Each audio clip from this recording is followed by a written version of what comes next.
오늘 저는 13절의 말씀, 너희가 거기에서 낮이나 밤이나 다른 신들을 섬길 것이다 라는 구절을 붙잡아 보았습니다. 음, 오늘 오늘 본문에서는 하나님께서는 예레미야 선지자에게 가정을 꾸리지도 말고 장례식에 가서 위로도 하지 말라라고 하셨습니다. 그 이유는 이스라엘 백성들이 그 땅에 살고 있는 그 땅의 사람들이 죽을 것이기 때문입니다. 그래서 예레미야 선지자는 어쩌면 일반적이면서도 특별한 일, 결혼과 출산과 장래의 위로를 하지 못해서 먼저 괴로웠고, 어, 괴로움을 겪었고, 이 땅에서 죽음을 주시기에 또 두 번째로 괴로웠습니다. 이런 내용에 대해서 10절에서는 유다 백성이 이러한 상황에 대해서 하나님 예레미야에게 물어봅니다. 무엇 때문에 하나님이 우리에게 이렇게 무서운 재앙을 선포하시는가? 우리가 우리 하나님께 무슨 죄를 지었단 말인가 하고 묻습니다. 그들은 자신들이 저지른 죄를 알지 못합니다. 심지어 그들은 하나님을 말하면서 우리 하나님이라고 말합니다.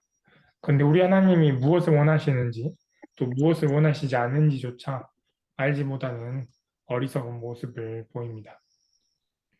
유다 백성은 다른 신들을 섬겼고 또 하나님의 율법을 지키지 않았고 고집대로 살았고 명령을 따라 순종하지 않은 죄를 저질렀는데도 그것을 알지 못합니다. 그래서 하나님은 13절에서 내가 너희를 이제 이 땅에서 쫓아내서 너희가 알지 못하는 땅, 너희 조상도 알지 못하는 땅에 이르게 하겠다. 그곳에서 낮이나 밤이나 다른 신들을 섬길 것이다 라고 합니다. 이스라엘 백성이 자기 땅에서 자유로운 백성으로 있을 때 그들은 자신의 선택으로 이방신을 섬겼습니다. 그런데 이제 하나님께서 나라를 망하게 하시고 포로로 끌려간 그 땅에서는 이제는 강제로 이방신을 섬겨야 합니다. 이방신을 섬기는 것은 똑같은데 이스라엘 땅에서는 자유 속에서 섬겼던 것이 선택 속에서 섬겼던 것이 이제는 강제로 섬기게 됩니다. 이방신이라는 것을 다른 단어로 바꿔봅니다. 12절에 있는 고집이라는 단어로 바꿔봅니다. 자유민으로 하나님의 율법과 자신들의 고집을 선택해서 지낼 수 있는 상황이었는데 이제는 강제로 고집대로 살 수밖에 없게 됩니다. 어느 것이 더 괴로울지를 생각해 봅니다. 음, 관계 속에서는 저의 고집대로 지낼 때가 있습니다. 특별히 부부 관계에서 고집대로 지내는 적이 많은 것 같습니다. 고집대로 지낼 수 있을 때도 있고 또 고집대로 지내지 않고 하나님의 말씀, 그러니까 사랑으로 지낼 때가 있습니다. 그런데 어떤 때는 고집대로 할 수밖에 없는 것 같은 상황도 있습니다. 이미 제가 말을 해버려서 자존심이 걸린다거나 또 제 고집을 저도 어쩔 수 없을 때가 있다거나 그렇게 강제로 고집대로 있을 때도 있습니다. 아마 잘 아시다시피 그때는 무척이나 괴롭습니다.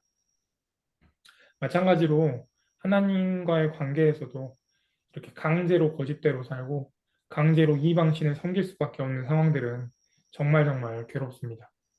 그래서 강제로 섬기는 그런 상황이 오기 전에 우리가 우리의 고집을 내려놓고 하나님의 말씀을 선택할 수 있고 우리가 섬기는 이방 신들 그것들을 내려놓고 회개해서 하나님을 섬길 수 있을 때 하나님을 선택하여서 하나님을 섬길 수 있습니다.